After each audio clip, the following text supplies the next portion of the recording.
Okay, so this is a recording of my very own OC magical girl. Hoi, hoi, hoi. Okay, so little bit of information. This is going to be a vampire magical girl whose ability is going to be to suck blood or suck magical energy from other characters, meaning witches and magical girls. Her weakness is that in order for her to fight, she has to suck the energy of other characters. So this is going to be a character who will have encountered Mommy when they were kids or when they were much younger. She will have bitten Mommy. She implanted some form of mind control within Mommy. Mommy, of course, is made to forget about their encounter until the blonde girl appears in front of her again years later. This appearance is going to take place right around the time Mommy meets Sayaka and Madoka for the first time. The blonde girl is going to appear at Mommy's doorstep very happy, very nice, and Mommy at first is going to look at her befuddled. But in reality, the blonde vampire girl implanted a memory of the two of them being together as siblings,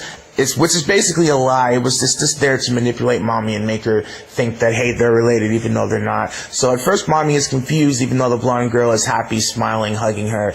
So Mommy accepts it. They decide to have tea. They talk about each other's life. Mommy talks about the fact that she encountered, Sayaka and Madoka the other day. She basically talks about all the events that happened in encountering the other girls. And the blonde vampire chick listens very carefully. So essentially the blonde vampire girl sort of gets the 411 about Mikihara from Mommy as far as what magical girls are in it, as far as what Mommy can do.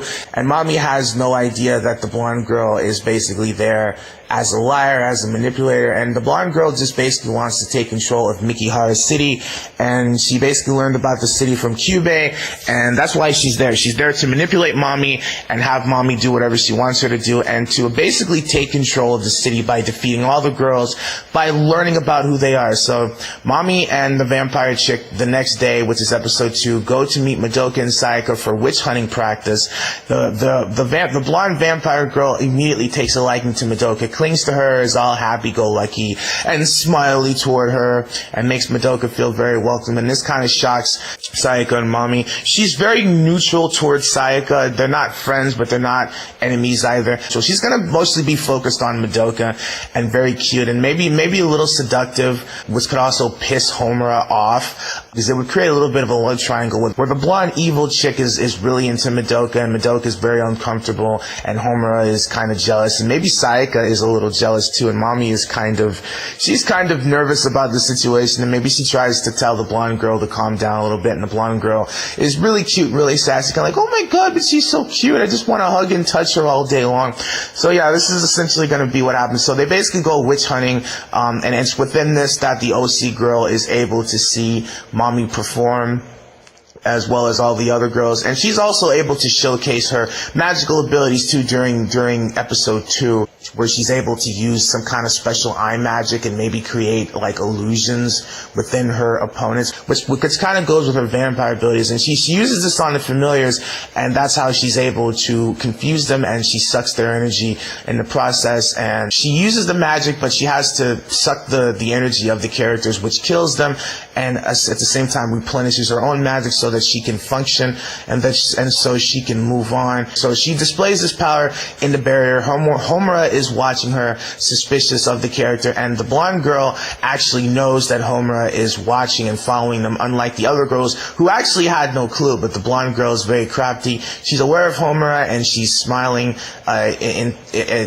being seductive over the idea that Homura is actually following her. So they essentially go into the maze and into the labyrinth. All of the events take place as followed, with all the girls. Mommy is about to possibly lose to Gertrude, and the blonde vampire chick is basically there to save Mommy in front of the other girls before Mommy has a chance to win the fight like she normally would in episode 2.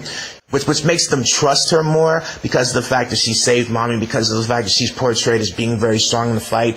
It also makes Mommy feel more admiration for her as well too. I never have to feel alone again because she's here as a person that I can trust, that is an actual family member that I can live with, so I don't have to worry about being lonely. But Homura is very, very suspicious because this is not a girl that she saw in the previous timelines before now, so she kind of knows that the girl is considered abnormality. There's also that part in the episode where all three of them have the confrontation. Homura is shown to come out of the darkness, and Mommy decides to throw her a grief seed, and all the events happen as followed. The only difference is that Homura is looking especially suspicious at the blonde girl, who doesn't say anything at this time. I think it would just be fun for her to smirk, not really saying anything, but obviously there is a little bit of tension. The other girls think that since Homura is looking at the blonde girl dirty, that it just makes Homura that much more suspicious, because the blonde girl has already done a lot to be perceived as a hero and as somebody to be admired during this episode. So yeah, that's pretty much what happens. And this is when Homura gets these thoughts about being suspicious of her, so she makes a mental note to watch this girl and be mindful of her.